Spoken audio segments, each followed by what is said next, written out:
Finally दोस्तों, सैयारा एक ऐसी फिल्म है जिसने आज तक आने वाली सारी रोमांटिक फिल्मों को अपनी स्टोरी और इमोशन से पीछे छोड़ दिया है और ये प्रूव कर दिया है कि अब फिल्मों को हिट होने के लिए किसी बड़े सुपरस्टार की जरूरत नहीं है, बस फिल्म की कहानी अच्छी होनी चाहिए। अब फिल्म की कहानी ही रियल हीरो है। अगर लोगों को कहानी पसंद आई तो वो किसी को भी सड़क से उठा के स्टार बना देगी। सड़क से उठाकर स्टार बना दूंगा मैं, सड़क। और सेम यही आहान पांडे और अनीत पड्डा के साथ हुआ। इस मूवी ने इन दोनों को रातों रात सुपरस्टार बना दिया है और मुझे उम्मीद है कि अब तक आपने इस मूवी को जरूर देख चुके होंगे। बाकी आज मैं आपको इस वीडियो में इस मूवी के कुछ बिहाइंड द सीन और इसके कुछ इंटरेस्टिंग फैक्ट्स के बारे में बताने वाला हूं, जिसे शायद आप नहीं जानते होंगे। सो ये वीडियो बहुत ही इंटरेस्टिंग होने वाला है। आपसे रिक्वेस्ट है कि आप इस वीडियो को अंत तक जरूर देखिए। इस मूवी के अधिकतर सीन्स की शूटिंग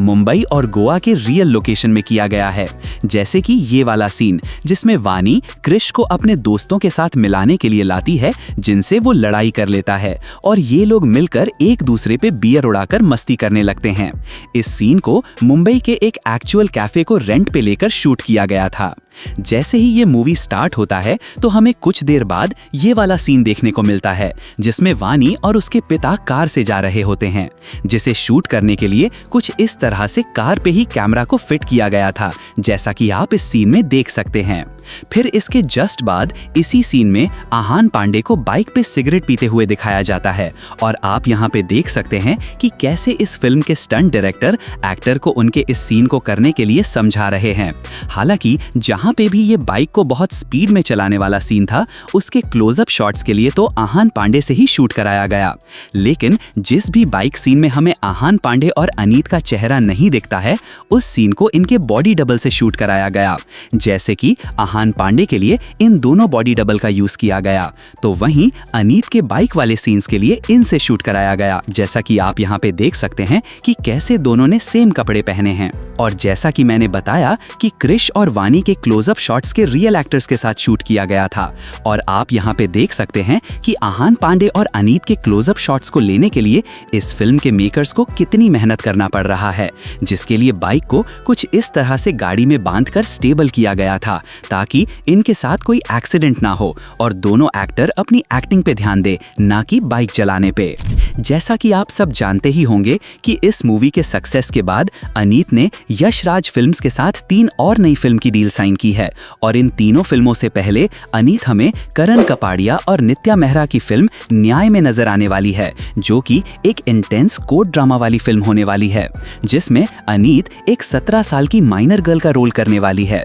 और इसमें हमें ये दिखाया जाएगा कि जब आस्था यानी फेथ और कानून यानी लॉ आपस में टकराते हैं तो हालात कितने कॉम्प्लेक्स और चैलेंजिंग हो सकते हैं। आपने इस मूवी का फर्स्ट सॉन्ग एक धुन को तो जरूर सुने होंगे, जो कि इस समय सोशल मीडिया पे काफी ज्यादा वायरल हो रहा है, क्योंकि इस सॉन्ग को अरिजीत सिंह ने गाया है, तो वहीं इसका कॉम्पोजिशन मिथुन शर्मा ने किया है, जिसे मुंबई के रियल मॉल में प्रॉपर परमिशन लेके शूट किया गया था। यहाँ पे आप देख सकते हैं कि कैसे इस सॉन्ग को शूट करने के लिए मेकर्स ने रियल में आर्टिफिशियल बारिश कराई थी ताकि ये सीन पर्दे पे देखने पे रियल लगे। और अब आप उस सीन को शूट होता हुआ देख सकते हैं जिसमें साउंड स्टूडियो के बाहर क्रिश अपने फादर को धक्का मारकर सड़क पर गिरा देता है और उन पे पैसे फेंकता है, और फिर बाद में अपने फादर के इलाज के लिए पैसे के बदले अपने गाने के सारे क्रेडिट को डील करने वाले सीन को कुछ इस तरह से शूट किया गया था। अगर आपने इस मूवी को देखा होगा तो आपने इस पार्टी वाले सीन को जरूर देखा होगा, जिसमें महेश वानी को नेगेटिव वे में टच करने की कोशिश करता है, जो कि इस मूवी का बहुत ही क्रूशियल सीन था। पर आप ये जानकर चौंक जाएंगे कि इस सीन को शूट करने में महेश के पसीने छूट गए थे, क्योंकि ये वानी को कैमरा के सामने उस नेगेटिव वे में बैड एक्सप्रेशंस के साथ टच ही नहीं कर पा रहे थे, जैसा कि इस मूवी के डायरेक्टर मोहित सूरी चाहते थे। और फिर ये कमीनापन अपने टच और फेस फेस पे लाने के लिए जो कि हमें इस मूवी में दिखाया गया है, महेश ने 20 टेक्स लिए थे, जिसके कारण सेट पर मौजूद सभी मेंबर ने इनका मजाक भी उड़ाया था। मेरे से टच नहीं किया जा रहा उसको नेगेटिव वे में। क्या कर रहा है भाई? और आपने इस मूवी का ये वाला सीन तो जरूर देखा होगा, जिसमें फाइनली वानी का पता क्रिश को एक रील्स के थ्रू लगता है, जो कि इस मूवी का सबसे ज्यादा इमोशनल सीन था, जिसे मनाली के होटल में शूट किया गया था, जिसे आप यहाँ पे देख सकते हैं कि कैसे इस लड़की के गाने वाले पार्ट की शूटिंग किया जा रहा है। और फिर क्रिश वानी को देखते ही सब कुछ छोड़ छाड़ के मनाली के लिए फ्लाइट लेता है और फिर हमें मनाली के इस रास्ते को दिखाया जाता है, जो कि रियल में कुछ इस तरह का दिखता है, जिसे पोस्ट प्रोडक्शन में VFX की मदद से कुछ इस तरह का बर्फीला बना दिया गया था। और अब आप उस सीन को शूट होता हुआ देख सकते हैं, जिसमें क्रिश वानी के बारे में इस इंस्टाग्राम वाली लड़की से पूछता है, क्या आप इसे जानते हैं? और फिर वो लड़की क्रिश को वानी के पास ले जाने लगती है और फिर क्रिश वानी के पास जाकर डायरेक्टली उसे याद दिलाने की कोशिश करता है कि मैं ही क्रिश हूँ जिससे तुम प्यार करती थी।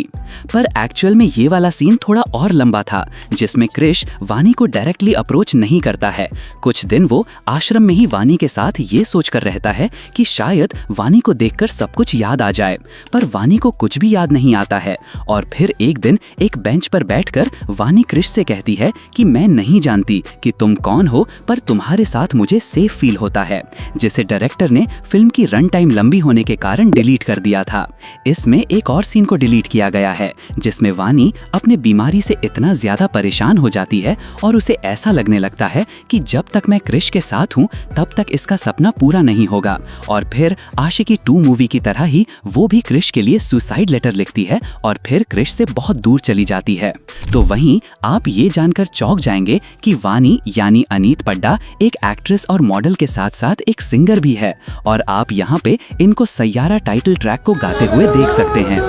बदला नहीं है मौसम जरा सा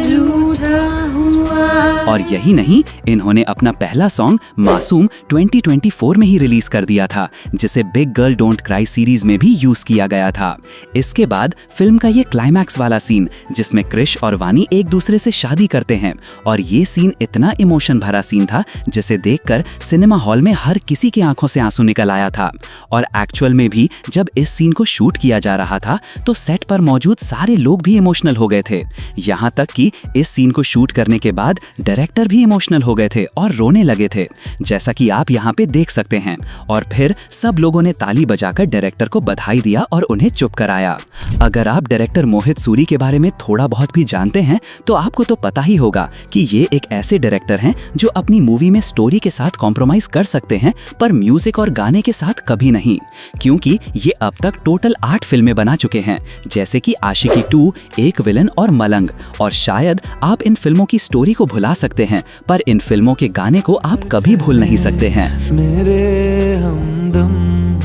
क्योंकि ये अच्छी तरह से जानते हैं कि जहां फिल्में नहीं पहुंच सकती हैं वहां गाने इजीली पहुंच सकते हैं, और इसीलिए ये अपनी फिल्मों में गाने टॉप नॉच रखते हैं। और ये अपने सभी फिल्मों के गानों को खुद स्टूडियो में बैठकर अपने रिक्वायरमेंट को सिंगर और म्यूजिक डायरेक्टर को बताते हैं, और चाहे कितना ही बड़ा म्यूजिक क्रिएटर और सिंगर क्यों ना हो, जब तक उन्हें पसंद नहीं आता है तब तक म्यूजिक और गाना फाइनल नहीं होता है। जैसा कि आप यहाँ पे देख सकते हैं कि कैसे इस मूवी के टाइटल ट्रैक को रिकॉर्ड करने में इसके सिंगर फाहीम अब्दुल्ला डायरेक्टर मोहित सूरी के सामने नर्वस हो रहे हैं। तो थोड़ा मैं कॉन्शियस हूँ। I know, that's what I'm saying.